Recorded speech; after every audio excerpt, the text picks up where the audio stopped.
লাউড়া, জেরক্সের দোকানের সামনে এত ভিড় কেন রে লাউড়া? লক্ষ্মীর ভান্ডারের টাকা দিচ্ছে নাকি রে মারা? তাই তো রে লাউড়া, দোকানের সামনে এত ভিড়, সবাই মাইক্রো করতে এসেছে। এইবার কি করবি লাউড়া? পিছনে লাইন দিয়ে করতে গেলে তো আমার পরীক্ষা শেষ হয়ে যাবে। না না, আমার মাথায় একটা প্ল্যান এসেছে। চো, ও দোকানের সামনে চো।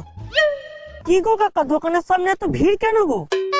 আর বলো না ভাইপো, কয়েকদিন ধরেই দোকানে প্রচুর ভিড় চলছে। আজ তো উচ্চ মাধ্যমিক পরীক্ষা, তাই সবাই মাইক্রো জেরক্স করতে এসেছে, বুঝলে? সারা দেশের কি অবস্থা দেখেছো কাকা? সারা বছর না পড়ে পরীক্ষার দিন সবাই মাইক্রো করতে এসেছে। সালা দেশের কিছু নেতা মন্ত্রীর কারণে পড়াশোনাটাকে একেবারে উচ্ছন্নে পাঠিয়ে দিল, দেশটাকে পুরো শেষ করে ফেললো। তা তোমরা কি করবে ভাইপো? তেমন কিছু না কাকা, আমাদের এইগুলো একটু ছোট ছোট করে মাইক্রো জেরক্স করে দাও, তাহলেই হবে।